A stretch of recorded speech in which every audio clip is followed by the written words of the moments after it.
Good morning. I'm Lindsey Gilbert-Crouch, the UK Department for International Trade's Country Director for Ghana, and it's a pleasure to welcome you to today's webinar. The UK is recognised across the world for its high-quality education and research. The impact of the COVID-19 pandemic has served to bolster the case for international cooperation and partnership in education. The aim of this webinar is to provide an outline of the activities the Government of Ghana is focusing on, to provide information from key players in the education sector, and a view from UK businesses that have experience of doing business in education in Ghana. Before I go any further, I would like us all to hear from Emma Wade-Smith, Her Majesty's Trade Commissioner for Africa, who will welcome everyone to today's webinar. Hello, I'm Emma Wade-Smith, the UK's Trade Commissioner for Africa, and I'm absolutely delighted to welcome you to today's webinar. This webinar series has been brought together by a partnership between the UK's Department for International Trade's Ghana team and the UK-Ghana Chamber of Commerce. And this series is not just designed to help you stay in touch during these difficult times, but actually to provide you with some practical information on topical issues.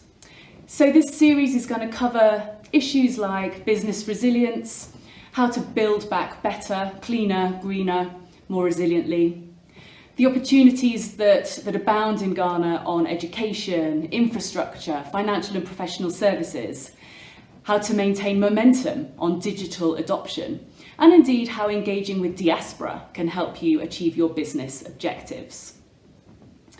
As the UK's Trade Commissioner for Africa, I lead trade and investment teams across 23 African countries. We look at providing trade continuity, tackling market access barriers, and indeed promoting trade and investment opportunities. And Ghana is a really important business partner for us. We have a great long-term partnership between Ghana and the UK, and I know that we can do even better. I know that times now are tougher than most of us have ever experienced in our lives. And as part of the UK government, we, the Department for International Trade, are here to work with you to help you achieve your business goals. And hopefully to inspire more UK companies to think about coming to do business in Ghana. We are here to help. So the purpose of this webinar, and indeed the whole webinar series, is to share strategies, best practice, insights, and to provide a platform for questions, for discussion, and for sharing of knowledge. I do hope that you'll find today's webinar useful, and please do get in touch with the Ghana Trade and Investment team to follow up. Thank you. Thanks, Emma. The UK's International Education Strategy was published in March 2019, and it aims to increase the value of education exports from the UK to 35 billion per year, and increase the total number of international students hosted by UK universities to 600,000 by 2030. The Government of Ghana's priorities for the education sector include enhancing teacher professional development, promoting girls' education, expanding the reach of digital resources for teaching and learning, and strengthening competency-based skills development in TVET. To achieve these objectives, there's a continuous focus on ensuring adequate infrastructure, both physical and digital, is in place and making sure educational policy and legislation are adapted to reflect the changing priorities. The Government of Ghana is in the process of rolling out a number of programmes, including the Ghana Accountability for Learning Outcomes Project, or GALLOP, to support the delivery of its objectives in the sector. Today's event will support further partnerships between Ghanaian and UK institutions, and I look forward to working with many of you here today to make that a reality. Now we're going to hear from Grace Wood, who has been Education Advisor for FCDO Ghana since 2018, leading UK aid policy and programmes to support the COVID-19 education response, basic education reforms, teacher education, girls' education and partnerships between government and non-state actors. From 2016 to 18, she was Education Advisor for FCDO Pakistan, leading UK aid work to support children with disabilities and education through non-state actors. She previously held a range of UK-based roles in the UK's Department for International Development.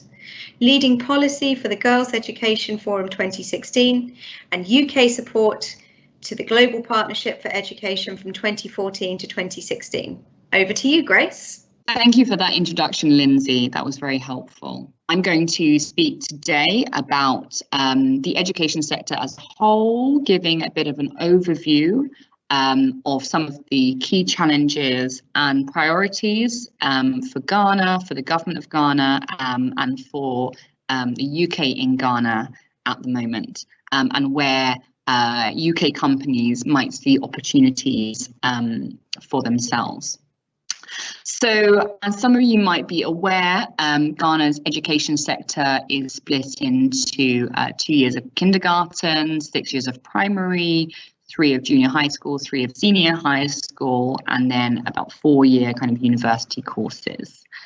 A recent reform has led to kindergarten through to the end of senior high school now all being classified as basic education and being more linked together. And in terms of state versus private schooling, about 30% of children in Ghana attend privately run schools, either kind of elite higher fee paying schools or lower fee paying schools. And about 70% attend government schools. Ghana also has a very well established senior high school boarding system it has about 1,000 senior high schools, and a significant amount of those are boarding in order to support young people with accommodation and to be able to move from around the country into senior high schools. So that's just a small bit of some of the structure of the education system. In terms of enrollment within the education system, prior to COVID-19 and school closures, Ghana had a very high primary enrollment rate, with over about 80 to 90% of children attending primary school. This has tended to kind of halve as children go through different stages, so about 40 to 50% going to junior high school, about 20% going to senior high school, about 10% going to tertiary education. Ghana also has a number of special schools for children with more moderate to severe disabilities around the country. And prior to school closures, a similar number of girls and boys were attending school at the different levels, although there were some particular regions or some particular income quintiles that had disparities. So in some of the regions, particularly in northern Ghana, they faced issues where there were either far more boys going to school than girls or far more girls going to school than boys. And the poorest families still face issues with enrollment for their children in many areas. The majority of children with disabilities are also estimated to actually not attend school. And in 2016, there was an assessment of out-of-school children, and about 500,000 children were estimated to be out of school in Ghana, which is around 6%. Obviously, the last year has been, unpredicted and remarkable. Schools in Ghana were closed in mid-March 2020 to help mitigate the COVID-19 spread. Secondary schools were partially reopened, as were tertiary institutions from June 2020, so that some of the grades could finish academic years and do their exams. And from January 2021, all educational institutions have now been reopened. So they've been in session for about a month now. While schools were closed, the government put in place a lot of remote teaching and learning options via television, radio, online platforms, and also continued running some community-based classes. But given limited digital infrastructure, internet within Ghana, there was, that didn't fully provide an equivalent education as face-to-face had before. So currently the government is trying to get all children back to schools with a nationwide back to school campaign, particularly focused on re-entry for girls. And estimates at the moment are that about 90% of children that were enrolled in school before have come back so far, but obviously about 10% are still not in school, and there are particular concerns at the moment at the number of young people who may not be able to re-enter because they're now working, or they have become pregnant, or they have had children, or become married, or migrated. So some very new and significant challenges that the government is facing now. I think just to go on to the quality of education in Ghana, we don't have many kind of nationwide national learning assessments. The first stage at which learning is assessed is usually through the end of junior high school exam, the BC, and the end of senior high school exam, the WASI. But there have been some sample-based early grade reading and maths assessments conducted. And on the basis of that, the World Bank Human Capital Index assessment in 2020 estimated that for the equivalent of about 12 years that a Ghanaian child might be expected to be in school, they are leaving with equivalent of about 6 years of learning. So learning is significantly lower than where the government wants it to be and the public wants it to be. So that has become a real priority for government to try to address why teaching quality is not to the right standard and why learning is not to the right standard. This has been, very linked with teaching approaches, teaching practices, how teachers are deployed, school inspections, as I said before, lack of learning assessment at lower grades to be able to work out where children aren't picking up certain things.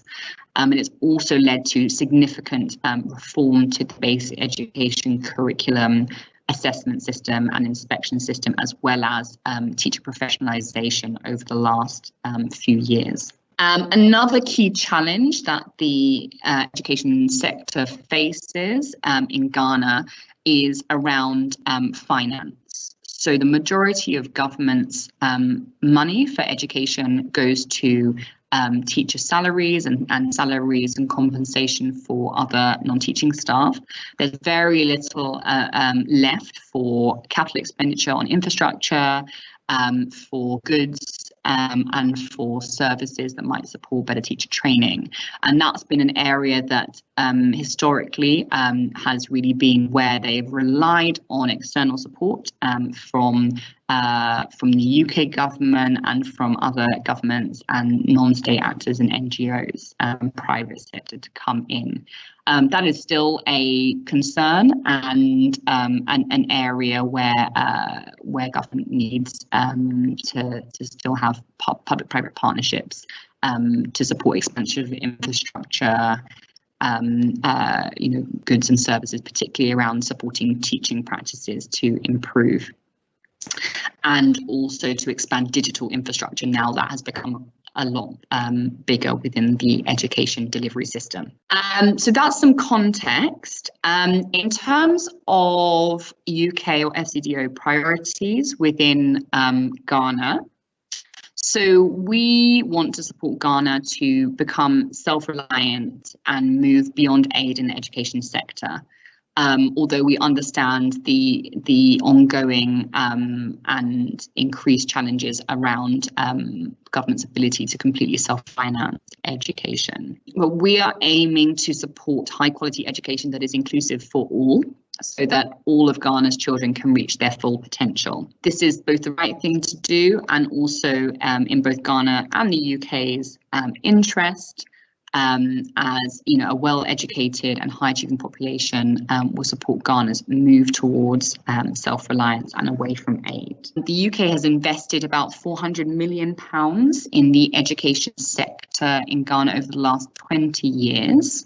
and has supported over 700,000 boys and girls to attend primary and secondary school over the past 10 years, as well as over 2,500 Ghanaians to study in the UK through scholarships and gain degrees and develop their professional skills. And the UK still has a significant investment in education in Ghana, whereas we will be spending still about, over about £45 million on education in Ghana, mostly towards basic education over the next 5 years, up until 2025. And this is mostly through contributions that we give to the World Bank, the Global Partnership for Education, and kind of other multilateral channels. Our approach has shifted a lot over the past 10 years, from funding more direct delivery of education within schools and communities to now getting behind government and providing technical assistance, expertise, partnerships to support government to implement reforms that will really improve service delivery and outcomes for children. The main areas that we currently are focused on supporting are supporting the Ministry of Education to deliver effective basic education reforms through technical assistance and system strengthening support. So that has been support to reforms to the curriculum, reforms to learning assessments, inspections and teacher education, particularly at the pre-service level. We have supported more effective teaching, as this is the bedrock of improving learning. We have a particular focus on leaving no one behind, so we have supported continued interventions for children who are from marginalised groups to be able to enter into and progress through school or gain skills to move into work. So mostly out of school children and particularly girls. We also have supported tertiary education through achieving Commonwealth scholarships between universities in the UK and Ghana, as well as institutional links and partnerships between other educational institutions and experts in the UK and Ghana to support education reforms and strengthen delivery and research capacity. We also facilitate kind of high-level in-country and international policy dialogues around key education issues and help to coordinate other development partners in this space.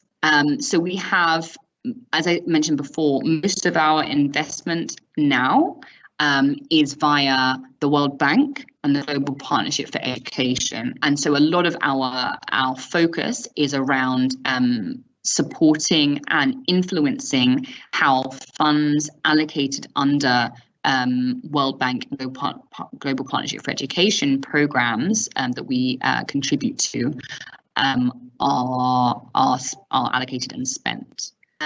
We also particularly fund a reform secretariat or a delivery unit that sits within the Ministry of Education and supports the ministry with its planning and coordination and bringing in of technical assistance to support the delivery of education reforms and better outcomes in schools. And throughout all of our work, we're really focused on supporting positive policy and system changes for girls. So from basic through to tertiary education, we want all of our programs to actively promote and support inclusion of girls, women, and also people with disabilities. You'll be aware that a new education minister is coming in, whose priorities align very much with our own, and to just set up out a few of those areas of interest. So the incoming education minister is really focused on creating a world-class public school system for the poorest. He wants parents to trust the public system again and to see private schooling as a choice rather than something that they need to go to because the public system is not a good enough quality. In terms of COVID-19, he's also very keen to keep schools open. The cases within Ghana have been fairly well managed from what we've seen. and outbreaks in schools have been dealt with on an isolated basis. All children are going to school wearing face masks, you see hand washing facilities, and there is a level of enforcement of social distancing within schools and a lot of coordination between the education and health services. So Ghana is, very aware of how the prolonged school closures have affected particularly the most marginalised children, are very keen to try to do what they can to keep schools open. But that will require a greater focus on safeguarding, ensuring schools do have water and sanitation facilities, that there's more infrastructure to house more children, and also more home learning or remote learning options as well as needed. He is very focused also on improving girls' education, particularly around getting more girls into STEM subjects and careers, especially in secondary schools. And as I mentioned at the beginning, he's very keen to address inequalities between the North and the South of Ghana in education, and address issues of underperformance in schools in Northern Ghana. Literacy is also an incredibly important priority for him, so wanting to get rid of learning poverty and rolling out literacy programs, not only in schools, but also in communities. For out-of-school children, for children after school, and also for adults. And he also wants to really focus on better deployment of teachers and recruitment of teachers based in communities to ensure there's a better spread of quality teaching. So that's a few of the new government's priorities that we're expecting to try to respond to and support. And then in terms of upcoming opportunities for UK companies, I think mostly we see those as being around the major World Bank Global Partnership for Education program, which is called the Ghana Accountability for Learning Outcomes program. Through that, the government of Ghana will be procuring technical assistance, support, expertise to help them to implement various reforms and initiatives, mostly focused around the curriculum, teaching quality, inspections, and data systems, as well as gender inclusion and safeguarding measures. Under the global part, the Gallup project, there is also a project which has a greater amount of UK funding called the Education Outcomes Fund, which is specifically focused on bringing non-state actors and private sector partners into partnership with the government of Ghana to improve the quality of education within schools. And it has a particular element on supporting about 75,000 out-of-school children to develop literacy and numeracy skills and then move into formal school or into work. And so the government of Ghana and the World Bank are leading procurement around this, and their advertisements will be posted mostly on the World Bank website. We can share the details for that if you don't have them already. Particularly for the Education Outcomes Fund, they're at a stage of shortlisting some potential partners, and there is still time for other interested companies to contact those shortlisted partners to become kind of sub-partners or co-delivery partners with them, and we're happy to share the list of those partners. And I think other partnerships that we would look to support fostering would be partnerships with particular schools in Ghana, between schools in the UK and schools in Ghana, to share best practices, and partnerships between UK universities and Ghanaian universities, not only to support scholarships, but also to support research into education achievements, but also challenges within Ghana to inform policy making. One last area that I just wanted to raise is that the government is also very focused on supporting TVET and skills agenda and linking the education sector closer with employment and employers. And I think that will be another area where there will be, opportunities for companies and organisations to get involved, whether that's supporting TVET infrastructure, skills development, mapping, equipment, etc. And I think, the kind of final area is around the digital and physical infrastructure space. A lot needs to be done to support government to expand this, to be able to have a better sense of what is going on in the education system through more digitized data, and be able to connect teachers, students, schools and administrators better through digital systems for management, teaching and learning. So I'm happy to take any questions. Thank you. Thanks very much, Grace. Next, I'm delighted to introduce Mark Brooks, who has been working as a leading educational consultant for nearly 20 years and has served on the senior leadership teams of major public schools in the UK. He has enjoyed working with schools and families from West Africa for more than 12 years and holds an MBA, which focused on how parents choose an independent school. He regularly works with the UK's Department for International Trade in Ghana and organises the largest boarding school events in the region.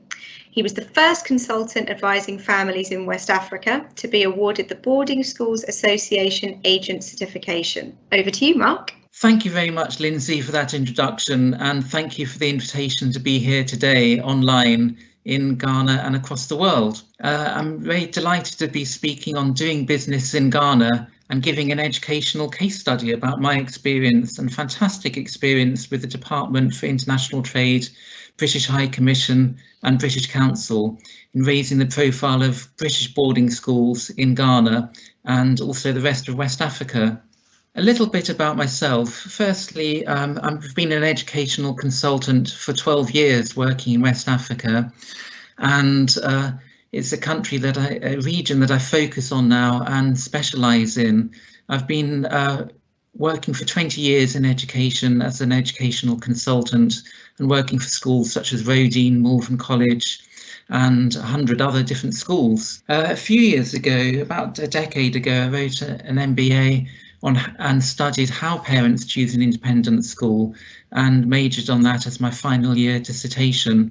Thirdly, I've been accredited by the British Boarding Schools Association as an educational consultant, and I was the first accredited organisation across West Africa.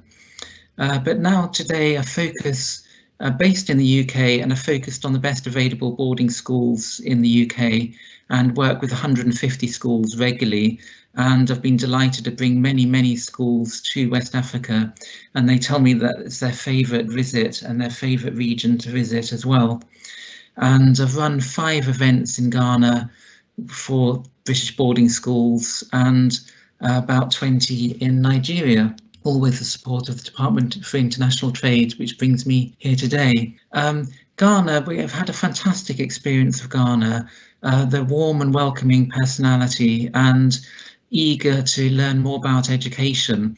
The overview of my next few slides, 6 altogether, is focusing on partnerships, the importance of working with the Department for International Trade and the British Council, exchange, how to share your goals and values and what you can offer that's so important to bring to Ghana, message, the importance of packaging up an appropriate branding and communication that's tailored for the market of Ghana. Fourthly, networking, just a few examples of formats of events and meetings and online webinars that we've used with great success. And follow-up, which is so important today because people easily forget contacts they've made the next day, but follow-up, nurturing relationships, getting the tone and technology right. I was honoured to be invited to the Queen's birthday party event at the British High Commissioner's residence in 2019 and share a picture there. And it was one of the highlights of my many trips to Ghana. Another highlight is with my wife, who I brought a couple of times, visit to Jubilee House. But you can't beat the highlight of true Ghanaian jollof rice, which is the best rice in the world. Here's a few, there's lots of photos I'm going to be showing today, and here's a few photos just to get started with.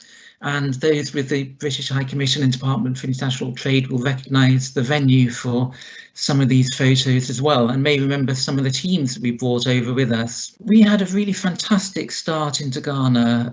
A lot of people said that that was a particularly interesting area for British boarding schools to start, and we started with a blank canvas. We knew nothing about Ghana, nothing about the market, and had no contacts or anything, which is why we turned to the British High Commission and Department for International Trade, who opened doors for us. The first thing was the consultant with the DIT helped produce an action plan for us. Firstly, as you'll see just in the bottom of the corner of the picture, a contacts audit of people to contact and events and insights into the whole market, and she produced a fantastic documentation which we brought into as part of the OMIS strategy, and from that we're able to understand the opportunities available to us as British boarding schools. Secondly, very practical support that we're given by the DIT was visas. It helps to speed up the visa application process when the British High Commission have invited you to visit the country, and that smooths the way a lot. The travel, we're given advice on travel routes, British Airways, etc., and accommodation, the best places to stay and the best places for people to visit as well. The contacts audit and research and networks were invaluable in preparing the way for us, because we were able to really focus on who we should be visiting, why and how. And on the first visit to Ghana, the DIT representative came with me to all the visits to heads of schools and educational consultants, and really opened the doors literally and metaphorically for us. And the market intelligence that the DIT was able to provide was essential, really, because it's so important when doing business in Ghana and any other place in the world to really understand the market and what you're looking for, and to really get your facts right and to really get your etiquette right. And finally, on the partnerships aspect, one of the main highlights of the whole support of the DIT and Education is Great and British Council is the umbrella of reassurance. It's like a protection trip, and it was fantastic. Exchange, this is one of the many values I have, certainly working in West Africa for the last 12 years, is not what they can do for you, but what you can do for them. And it's important to really come to Ghana and other West African countries with a partnership message of how can we work together. We're not coming in to recruit or see you as a market or an opportunity. We're looking to develop networks and partnerships. And Ghanaians are very sensitive and understand these things, and it's important to come across with a genuine relationship.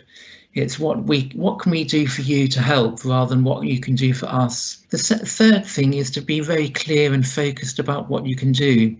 Certainly one of my messages was, okay, we know that there are families in Ghana who want to send their children to British boarding schools, and we want to work with schools who want to send their children to the UK, and that's a clear message. But actually we wanted to set up partnerships and exchanges. So this Valerie Manu at Roman Ridge School invited us to give a seminar to the teachers and heads and parents at a parents' meeting, which was a very fantastic opportunity, and we were able to give insights and educational advice and support to parents in a question and answer session.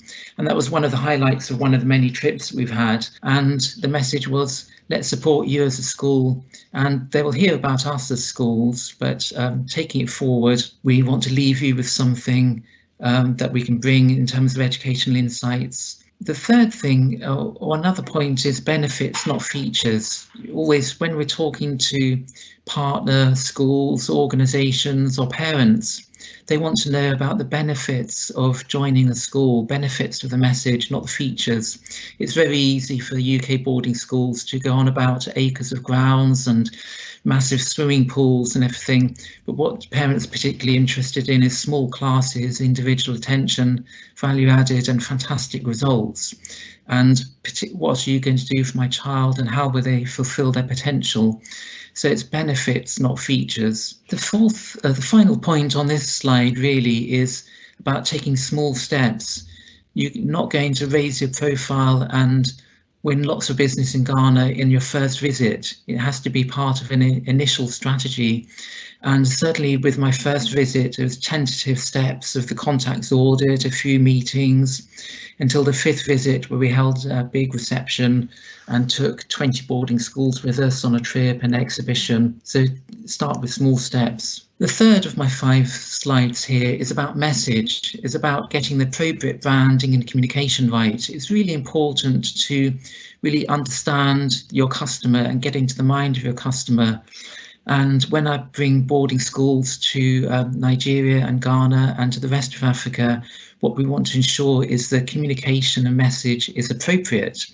And that means developing specialist literature which talks about case studies of Ghanaian students who've come to their school, talks about Christian ethos, boarding accommodation, and images which are welcoming and friendly. And that's very important to know your mind of the customer and really have communication that's very relevant to them. The third point is, because Ghana is very welcoming and open country, we found that we were able to get access through the DIT and British Council to the Ghanaian media. So we're television and media stars for a few days on our trips. And we're on a radio station to millions of listeners, TV stations to millions of viewers, and in the national press as well. Our message there really was twofold. Firstly, we were representing British boarding schools and under the Education is Great umbrella of the DIT and British High Commission and British Council, but also thanking the listeners and viewers and readers for sending their students to us already. Ghanaian students in UK boarding schools are hardworking, rise to leadership positions, excellent at sports, drama and creativity. And we just wanted to give feedback, positive stories about how welcoming. In fact, one of the schools we brought over, they have a Ghanaian as the president of their school. He's an old boy. So getting the appropriate communications right. The penultimate slide is really about networking. And networking is very important to us and as you as individuals and me as an organisation. So with the umbrella of the DIT and British Council and Department of International Trade, we held VIP reception, which is pictured at the bottom there, and that was at the British Council offices. And we had a fantastic turnout and fantastic support from the British Council. We had a presentation which you'll see upstairs. And we had about 50 heads coming to that to hear about the 20 schools that we were representing. And we also organised visits to different schools as well. Now, more recently, we've been hosting webinars. And again, we've had the support of the Education is Great umbrella for that. And families have been joining us online. And actually more families than ever before have been joining us through Zoom and events online. And I think partly that's going to be the future, online as well as physical events. Maybe we'll visit for longer, but less regularly. It's maybe once or twice a year rather than once or twice a term, and focusing on a dual approach of webinars and physical meetings. Finally, thank you for your time, and I hope you've enjoyed the presentation. The final talk slide is all about follow-up, about nurturing relationships. And the message there is about getting the style right and the technology right. So Ghanaians value British boarding schools and heads, and they want to meet the head. So those schools that were most successful when we brought over were the heads and senior leaders, and they wanted to meet those and really valued those relationships. Secondly, another element of follow-up and communication is using WhatsApp and Zoom and email, and don't forget to use the phone. I think in British culture, we're very much email orientated and quite factual orientated. We kind of get to the point very quickly in our emails, and we rarely use WhatsApp or text messages or kind of physical communication, literal direct communication, whereas in West Africa they're very much relational. So any email I would start, or WhatsApp message, I'd start with, how are you? How's your afternoon? How's your week? How's your family? And there's a kind of etiquette to starting and closing emails and WhatsApp messages. And it's very important to get that right, because family is very important to Ghanaian families as well. And it's really important to show a genuine interest in them. And tone, it's just important to remember that as cultural etiquette, and being polite and diligent in your follow-up as well. We've developed fantastic relationships with families and senior leaders and school heads in Ghana, who not just we see as partners, but as friends. And that's all as a result of the Department for International Trade and initiatives such as this. And I'd like to finally recommend that you visit Ghana with British Council, DIT and British High Commission, because they offer fantastic support and they've really taken our business to the next level. And we look forward to our next webinar online with Mark Brooks Education and Anderson Education. If you go through to my website, you'll see that link. And thank you very much for your attention, and thank you very much and good luck with doing business in Ghana. And it's one of the most enjoyable countries to do business in. Thank you for your time. Thanks very much, Mark. Next up is Chikodi Onyemerela, who works for the British Council and is a seasoned business development, strategic management, customer service, PPM and marketing professional with over 21 years experience across sectors. He has practitioner experience in higher education and research, schools education and teacher development, marketing strategy, digital marketing and innovation, project design and development, the creative industries, entrepreneurship and enterprise development, and TVET. Chikodi started his career in 1997 as a maths teacher in northeast Nigeria. In 2007, he joined the British Council in Nigeria. And since 2018, he has been the Director of Programs and Partnerships at British Council Ghana. He also deputises for the country director. Over to you, Chikodi. Okay, thank you very much for the opportunity of inviting the British Council and the introduction, obviously, to the webinar series for DIT and UK Ghana Chamber of Commerce here in Ghana. I want to believe that I'm speaking to the already converted who knows more about the British Council, but nevertheless, for the benefit of those that do not completely know the British Council, I want to sincerely go through a quick introduction of the organization and how our program in education and in this case support both the Ghana education strategy 2020 to 2030 and as well as the international education strategy for the UK and the subsequent updates. So the British Council, of course, is the UK's international organization for educational opportunity and cultural relations. We build connections, understanding and trust between people in the UK and other countries through the work we do in the arts, culture, education and English language. The work we do basically in two directions. First is with individuals to transform their lives, and with government and partners to make a bigger difference for the longer term, creating benefit for millions of people all over the world. We've been in Ghana for since 1943, doing a very good job in this area. We help young people to gain the skills, confidence and connections that they are looking for, to realize their potentials to participate in strong and inclusive communities. Work in Ghana cut across schools, higher education, TVET, social enterprise, creative industries, student mobility, and in support to delivering schools, universities, professional exams, and English testing service here in Ghana. So, to begin to look at the subject of today's webinar, I would want to take us through the work we do in the schools.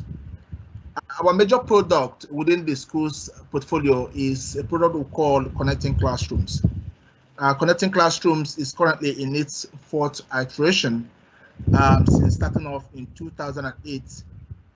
Connecting Classroom 1, Connecting Classroom 2, Connecting Classroom 3, and subsequently the Connecting Classroom 4.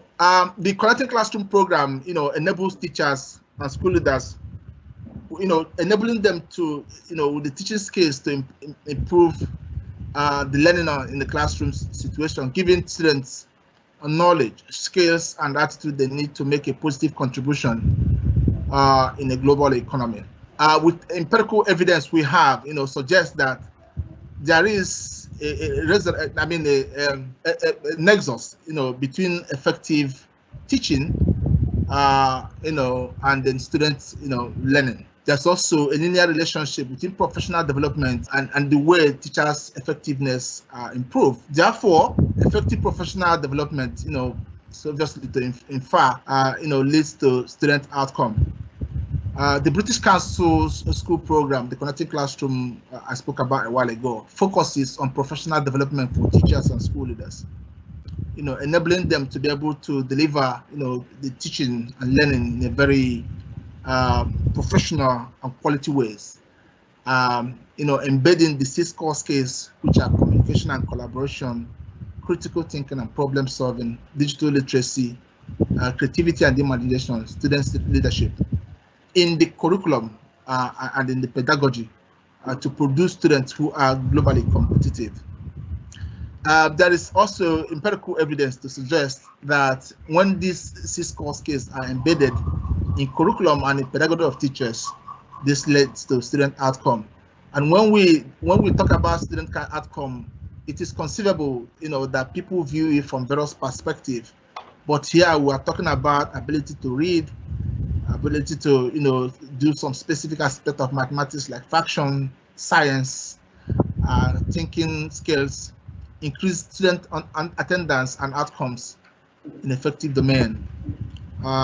Students' motivation to come to class and enthusiasm in a classroom situation. So let me quickly say that the Connecting Classroom program has achieved a lot, particularly in supporting the Ghana Ministry of Education through the National Council for Curriculum and Assessment in integrating these 6 core skills in the 2 basic school curricula, which is the standard-based curriculum and as well as the Common Core program. In 2019, we reached over 800 schools, delivered, training to over 1,200 teachers and school leaders, and 300 school heads, which, as I said before, we helped in integrating the 21st century skills into the 2 basic school curricula. Let me quickly segue into the work we do in higher education. Our higher education portfolio, provides partnerships between UK higher education institutions and other countries. In this case, we're talking about Ghana, and support the exchange and mobility of academics, scholars, students, and then continuous interaction of the alumni. Here in British Council Ghana, we have a large database of our alumni scheme from the various, both from the scholarship program, Commonwealth scholarship, the Great Scholarship, and then our Study UK portfolio, where we support, UK universities' marketing agenda and recruitment activities in Ghana. So we are directly, supporting the international education strategy of the UK and looking forward to achieving the 600,000 mark of Ghanaian international students in UK by 2030. I make bold to say that currently there are an average of 1,687 Ghanaian students, annual Ghanaian students in the UK, a total of about 37,000 since 2002. We also provide platform for policymakers in Ghana education sector to convene and make policies that accelerate industrial growth, to boost the welfare of citizens, to provide graduates with job-relevant skills, and meet the demand of the industry. We constantly reckon that there is this mismatch between what comes out from our tertiary institutions and what the industry speak about. The British Council, our partners, constantly support this skill, bridging the gap between the skills that our university system and higher education institutions produce and what the the world of work is asking for. I would like to say that in 2018, the British Council facilitated a partnership between the Ghana Ministry of Education and the UKGCC for a central admission program, which is called Centralized Application and Processing Service. This is to abridge the stress parents go through multiple applications for their children to get admission in Ghana universities. The British Council fostered a collaboration between the Ghana Education Service and UKAS, in the bid to, set up a UKAS-style central admission system here in Ghana. In 2019, we undertook a research and mapping exercise of transnational education partnerships in Ghana. The essence of this research is mainly about identifying, existing transnational education partnerships between Ghana and other countries, with emphasis, of course, on the UK, with a view to identifying the challenges, the mitigating factors, and how we can, solve the bottleneck in fostering transnational education partnership.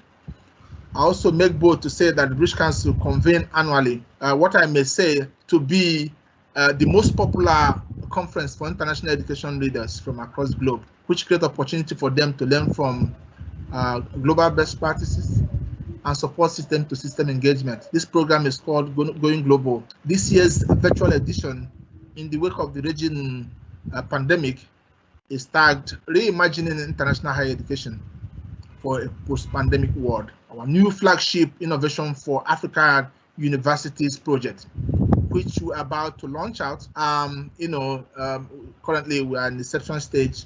We're looking forward to fully launching out this program in the wake of next financial year for the British Council, which is April. And the essence of this African University Innovation Program, Innovation for African University Program, is to foster partnership between UK and Africa higher education providers, to strengthen the role of universities in the entrepreneurship ecosystem. In essence, what we're trying to do is to strengthen the capacity of university systems to be able to contribute as a knowledge base and as a practitioner and participant in the overall entrepreneurship and innovation ecosystem across the 4 countries that are participating in the program, which Ghana is one of them. Let me quickly go into the third portfolio we have within our education and skills sector, which is the work we do in TVET. Our work in TVET, seek to improve systems, that serve two core audiences. One is, young people, and obviously the industry, and then the mediator, if as it were, which is the government. So we obviously try to bridge the gap between education and the world of work, so they're able to better meet the goals of decent work and skilled workers respectively. So the work we do in TVET addresses these 3 core, will I say, constructs, or as it may, 3 core stakeholders. For the government in the long term, we try to utilize benchmarking tools and diagnostic approach, to enhance the relevance and inclusivity and quality of our TVET systems and catering.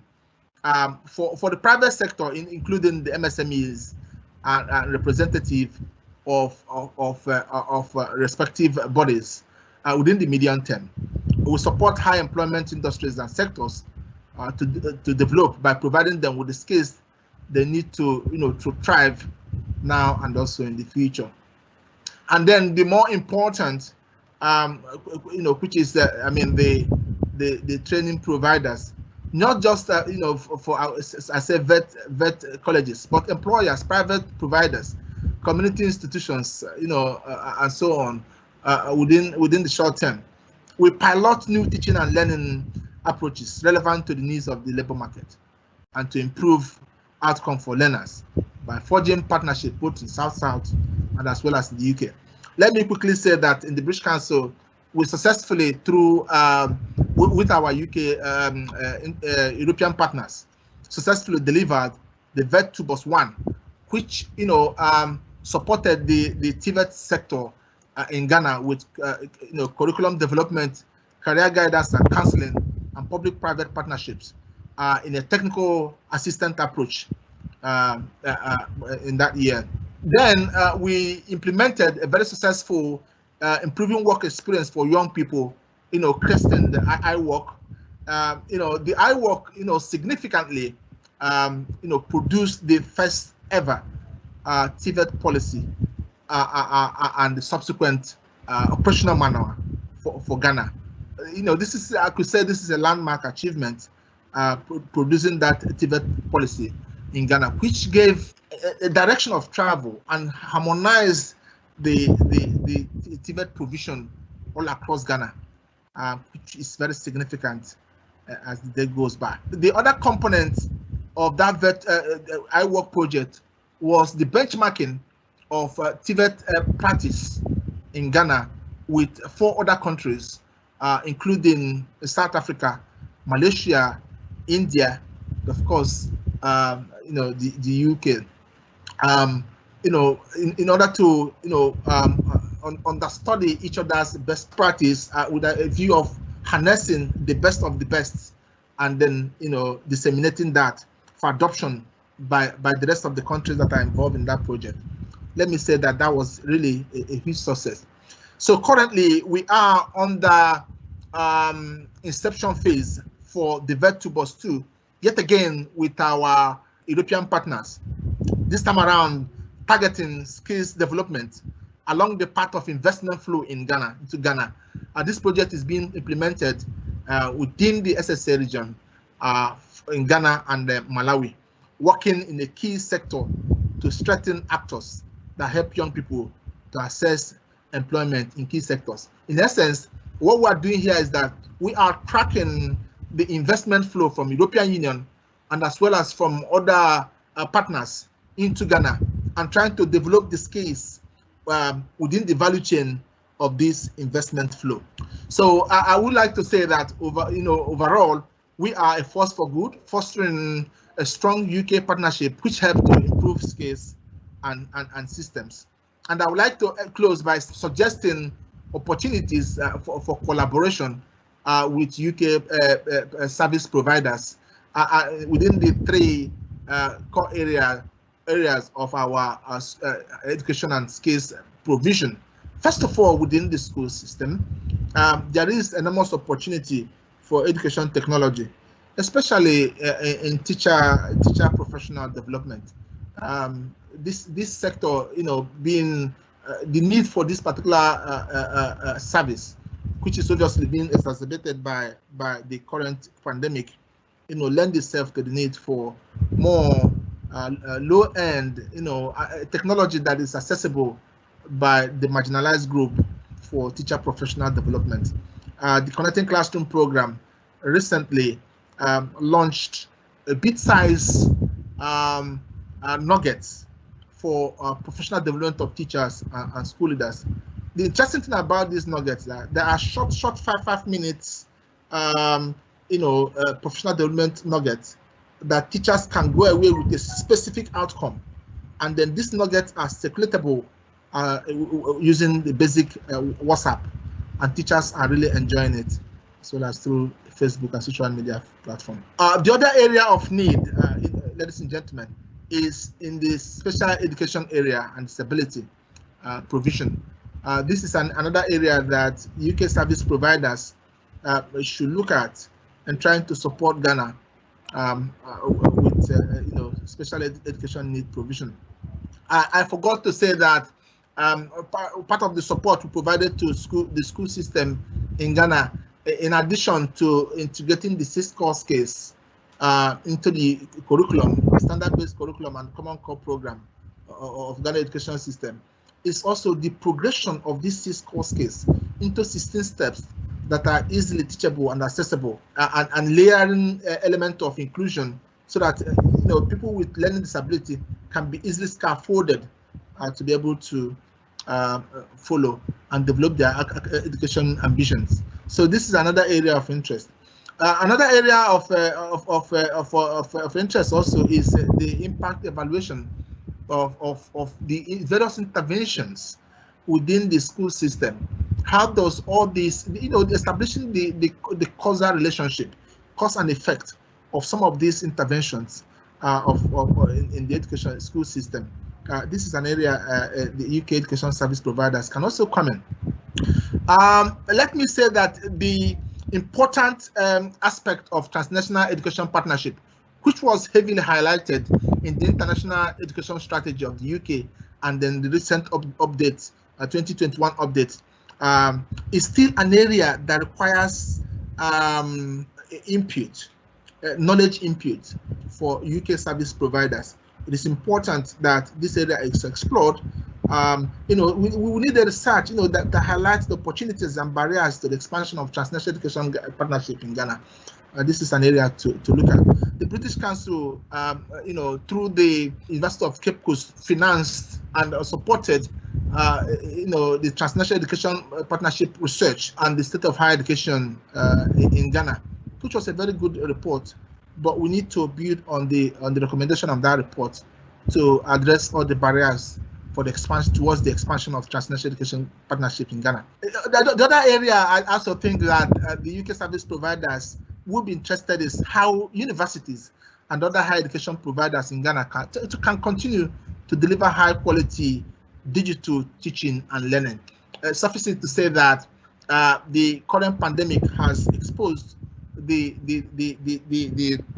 limitations inherent in the education system in Africa for delivering virtual learning or blended learning. So this is one area the UK service providers should look at how to deliver high quality digital teaching and learning at the university system. The other and the final is the opportunities that abound within the TVET sector. We believe that UK experts can help turn demand from the country into a real impact opportunity. As I said, the VET2BUS2, which is tracking the investment flow into Ghana with a view to supporting skills within the value chain of those investment flow. We need to transform the outcome, from this insight into real impact opportunity to create jobs for young people.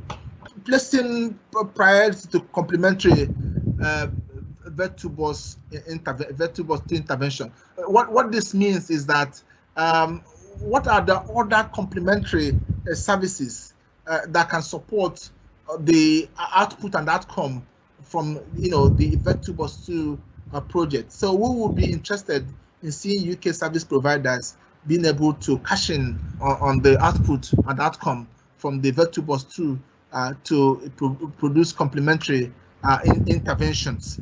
Again, given the current pandemic we are in, and then the fact that it is becoming a highly needed area for a digital TVET delivery, it is also important for UK service providers to wade into how to deliver high quality digital teaching and learning within the TVET space. We also believe that there is a scope for technical assistance, institutional partnerships, leadership development, connections, and then insight, both policy and research within the TVET space. This is to say, for UK service providers, to cash in on the development in Ghana and UK's TVET space to improve specific interventions within the TVET ecosystem, institutional partnerships, leadership development, connections and insight. So there are a couple of array of other areas of interventions, including labor market analysis, supporting the development of the sector skills council, engaging the private sector in education, shaping curriculum to support entrepreneurship, and the rest of them. So these are all the areas I think the UK service providers could provide support. I just thought I should go through, take a quick skim at the work we do in education and skills, for believing that this has given you a little bit of an insight into what we do. I guess the question and answer session will espouse more in this direction. And I want to thank you very much for your time, really. Thanks. Thank you, Chikodi. Finally, we are going to hear from Stephen McGill, who is a Senior Education Advisor with Cambridge Partnership for Education, CPE, part of the University of Cambridge.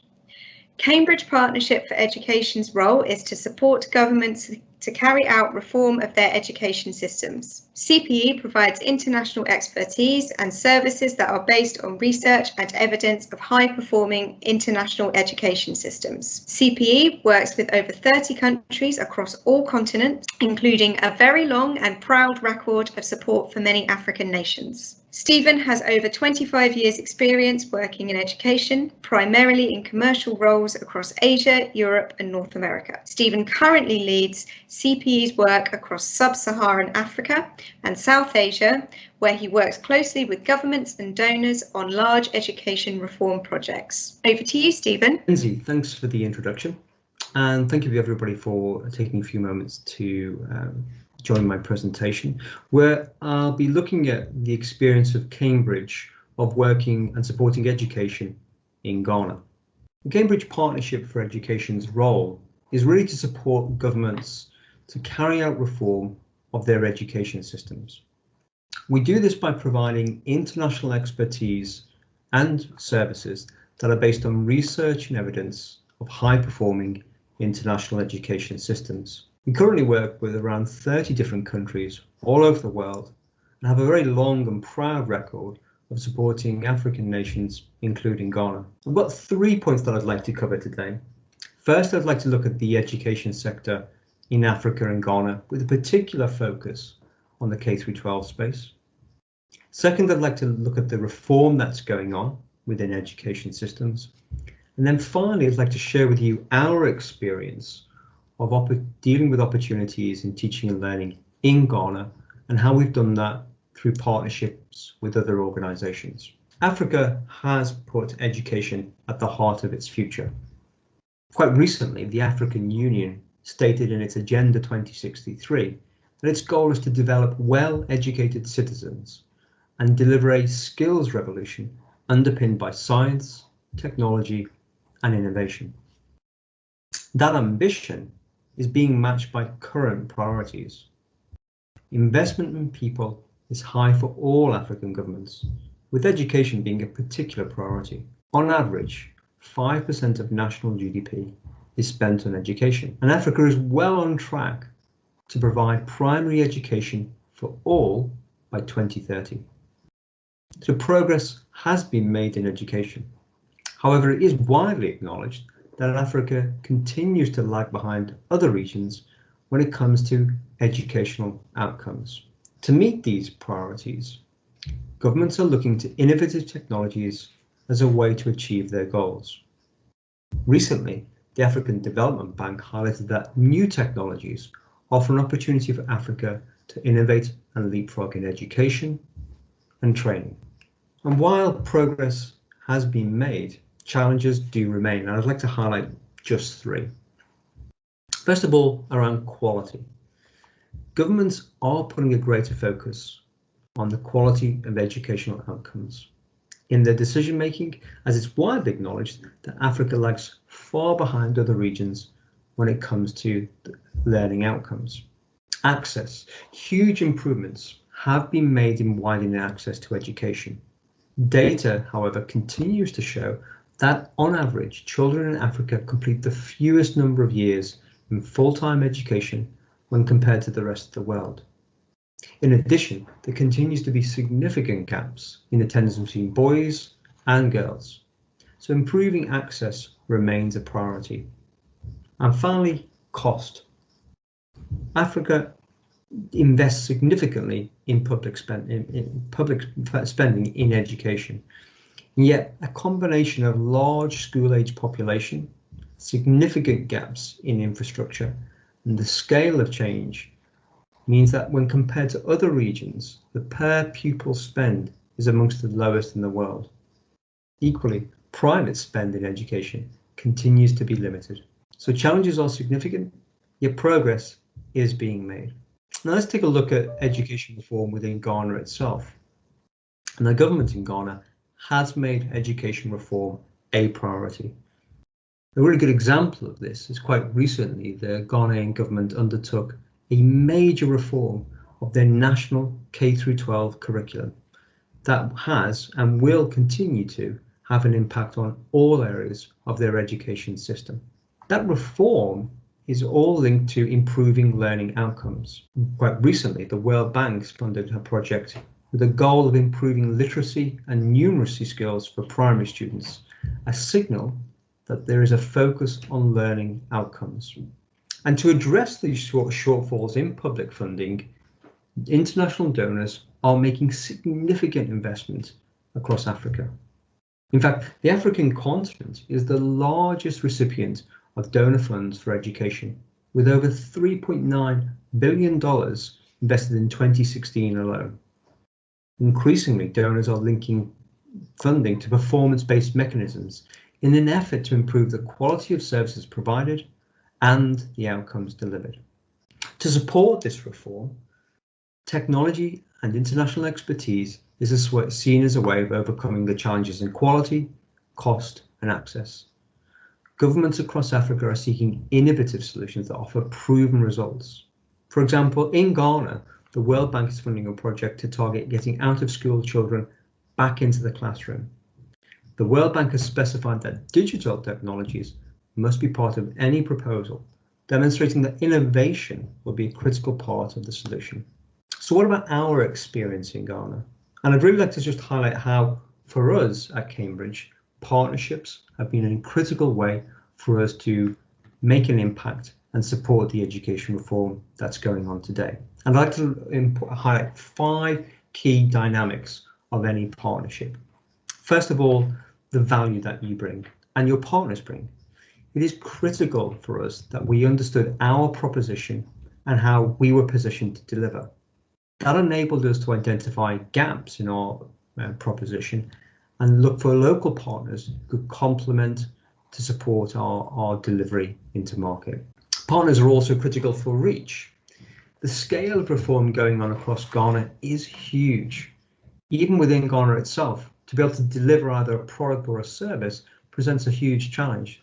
So for us, partnerships with local and international organisations are a critical way to deliver our services effectively. Cambridge Partnership for Education is a new organisation, and while we benefit from the wider University of Cambridge brand, we are still quite a new and emerging entrant. And so we're really looking to define our organisation's profile. So for us, while the international development space is a crowded one, often dominated by large organisations, we recognise that small and medium-sized enterprises are critical to bring expertise and innovation to complement existing offerings. For us, partnerships are a way to build profile with partners, donors, and governments. It's really critical that the impact reform has is one of being positive for teachers and learners. And yet large education reform programs are complex, resource heavy, and challenging. So through partnerships, we were able to gain experience of delivery, stakeholder engagement, and program management, giving us an improved chance of having a positive impact. And finally, partnerships gave us a chance to learn. Entering a new market, or in this case, a new country, we had to learn quickly. And that's certainly true in international development. As any SME entering this space, we want to take every opportunity to learn, from developing tenders to implementing programs. Partnerships provide a space to learn on the job while actively working in the market. I'd like to close by highlighting again that the extent of reform going on across education is a huge opportunity for growth, and that we will continue to see reform of education over the coming years. And I hope that this introduction has given you an insight into the exciting times ahead. Thank you for listening. Thank you, Stephen. And thank you to all of our presenters for that really interesting session. We're about to start our Q&A session, so please do start dropping your questions into the chat box and they will come through to us. But just before we do that, we are really lucky to be joined today by Linda Odour-Noah from Education Partnerships Group, or EPG, a UK company that has done some work recently with the Ministry of Education in Ghana. So Linda, great to hear a few minutes of your thoughts. Thank you. Thank you so much, Lindsay, and good morning to everyone who's on the call. Very happy to be here with you today. I just want to talk a little bit about the Education Partnerships Group and our work in Ghana and our experience there as well. So the Education Partnerships Group is a not-for-profit consultancy that basically works with governments in low and middle income countries. And we partner with governments in order to shape and strengthen their education systems. And our work is all geared towards supporting government decision making. And we do this through three main pillars. We generate and use research to inform policy. We also support the design and development of policy, or alternatively support the piloting and scaling up of policy initiatives or reform initiatives. Now in Ghana, we've been in Ghana since 2017, working on various areas. We acknowledge the various challenges to the education system that have been mentioned by my various colleagues on the call. So the issues with access, issues with quality, and concerns around learning outcomes, and the issues of equity, and the various sort of regional and income inequalities that have been identified thus far. And through our analysis, we were able to identify various drivers of these challenges. For instance, poor governance and coordination, limited evidence on some specific areas, weak accountability. And the government has also identified these challenges and has structured their reform program to address these challenges and others. So we have come alongside government in trying to implement activities that address these gaps. And some of the ways in which we've done this, for instance, is working on the Accountability for Learning framework, which is under the Gallup Reform Initiative. So under this, we have in the framework basically outlines accountability processes and stages and tries to define the roles and responsibilities of different people within the ecosystem. And we hope that the framework will also guide the development of accountability measures and basically improve the alignment between accountability infrastructure and learning outcomes. Secondly, we've worked on the Ghana Partnership Schools project, and this work began in 2017. And what we were basically doing was looking at the feasibility of implementing a contract management model at the school level. And in this model, what we were proposing was that the government would partner with non-state actors who would then oversee the management and provision of education and basically look after the school operations.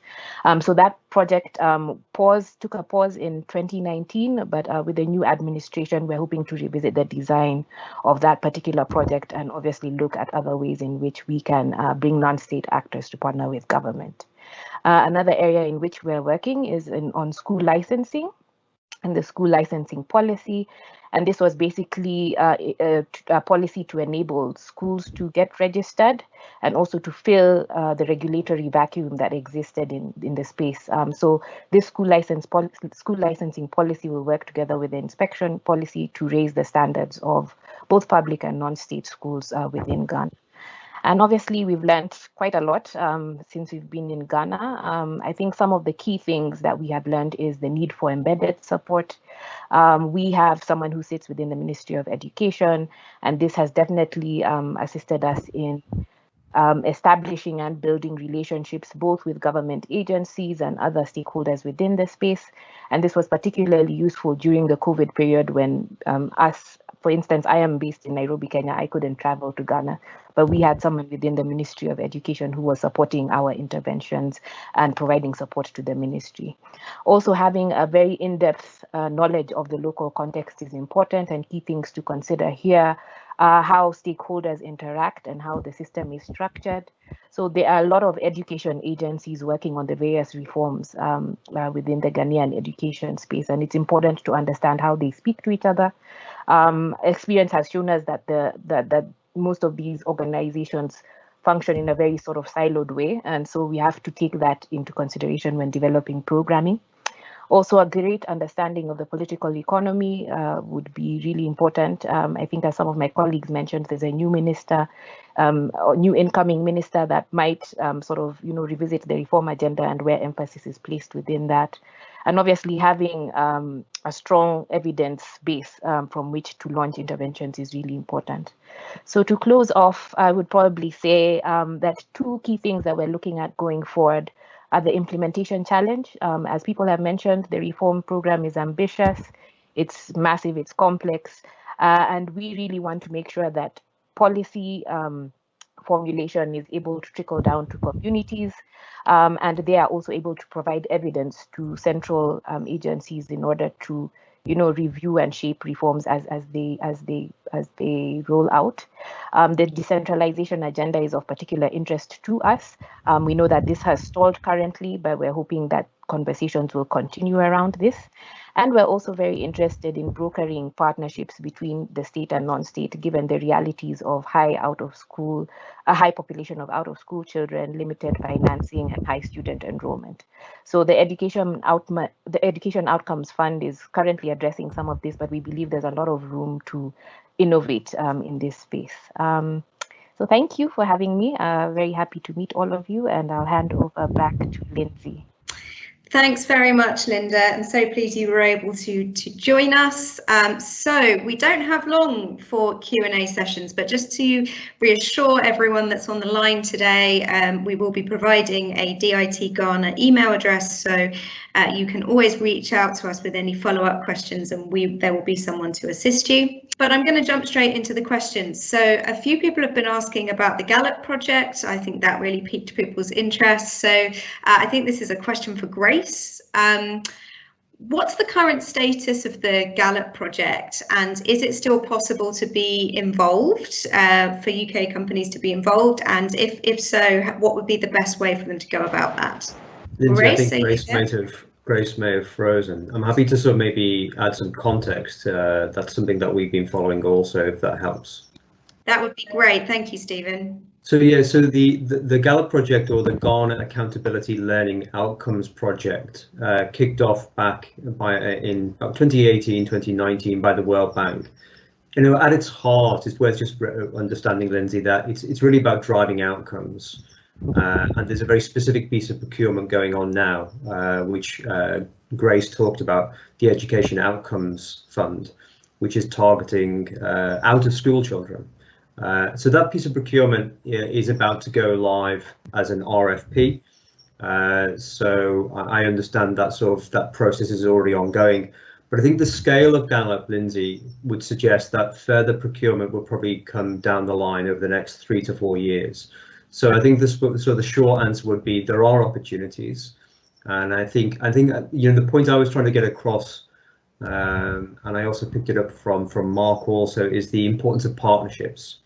So I think the organisations who are on the call today, I think is a really valuable opportunity to connect with one another, share your profile, share the capabilities that you have, and then look for ways in which you can complement existing organisations in the market as well. So I think the short answer is definitely yes, but through partnerships and building those connections. And I can see Grace is back now, so maybe Grace might want to add some more to that. Yeah, sorry, I dropped off for a second. Can someone repeat the question, and then I'll try to answer? Absolutely, thanks, Grace. So we've had some questions about the Gallup project, about whether it's possible to still be involved, and how best to be a part of it. So Stephen already sort of gave an answer to the question, but it would be great to hear your thoughts on that as well, Grace. Thanks. Yeah, thanks. So Gallup launched last year. It's running until the end of 2024. And as you'll be aware, it involves support for progress and implementing reforms across a number of key areas, mostly curriculum assessment, teaching quality and teacher professionalisation and licensing, school inspections, data systems, and kind of EdTech and the kind of back to school COVID-19 response. Some of these activities have started up, some are still yet to start.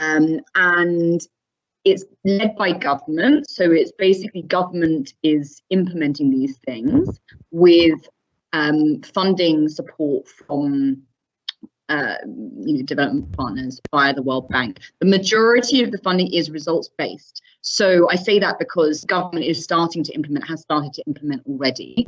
And then on the basis of having achieved certain agreed kind of performance-based indicators, receives sums of money under that.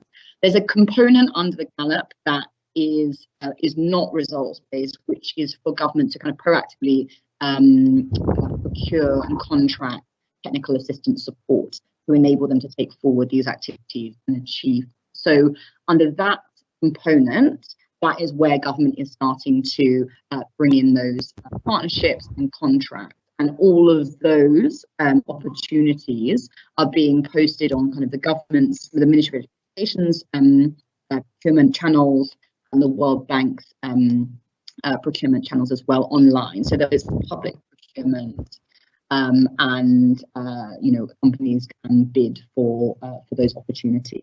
I mentioned, I think in my presentation, I mentioned the Education Outcomes Fund as one component. That is slightly different in that it's bringing in non-state actors across kind of NGOs, private sector, but also social investors to partner with the government to work on a kind of selected number of schools to improve quality of teaching and learning, safety, etc. in those schools, and also to support out of school children and to develop literacy and numeracy skills and move into school or move into work. So that under that component, there is also procurement happening to bring in those partnerships and those kind of more delivery focused partnerships. And as I said, there's a number of companies and firms have been shortlisted so far, and they are still able to bring in partnerships with others as well. There are a number of consortiums that are being brought together to support progress towards the outcomes under that program. So I'm happy to share the names of those companies as well for firms to get in contact with. Thanks a lot, Grace, and thank you, Stephen. So my next question is, I'm going to go to Mark on this one first, and then I'll come to Chikodi. So with both of your experience of working in West Africa for quite some years, it would be great to know what you see as being the sort of 1 to 2 biggest emerging trends in Ghana in the education space, and what you think that means for how UK companies should be approaching their work in Ghana. Yes, that's a really good question, and I think it's hard to predict what trends are going to be. I was asked to give a talk in a few weeks about 10 years' time in West Africa, and I think 10 months' time might be more appropriate. But I think in terms of opportunities, there are tremendous opportunities in education to run training events and webinars for teacher training, leadership training. And certainly one of the takeaways from the event today and preparing for it last night and last few nights is that we're going to be offering some of these webinars and training programs for public schools and also private schools as well to buy into free seminars. And I think it's not a trend, but an opportunity that this, as back to school is a big phrase at the moment, and as students return back to school, it's important to help prepare them and do what we can, really. So I think the trend is find out what your own opportunity is and to do something. Thanks, Mark. And your thoughts on this, Chikodi, as well? Okay, thank you very much, Lindsey. So the trend I see really, which is obviously being heightened by the raging pandemic, is the need for infusion of technology in education, be it in terms of delivery, be it in terms of content, be it in terms of supervision and assessment. So that trend is current and is going to linger into the future.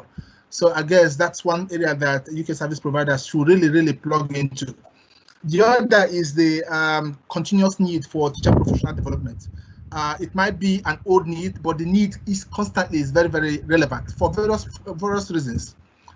because of its linearity to student outcome, motivation to teachers and the school leaders, and then as well as the fact that it enables teachers even to have the confidence and content, to deliver to students. So professional development, professional development is a very critical area. Alongside that is the school leadership, the school leadership program, particularly focusing on this significant area of instructional leadership, which is more about enabling teachers, school leaders to lead instructionally, support teachers to be able to deliver the content of the curriculum and the pedagogy in classrooms. So instructional leadership is a crucial area in terms of school leadership. Finally, is the need for inclusivity, girls' education, gender and the inclusion responsive pedagogy in school.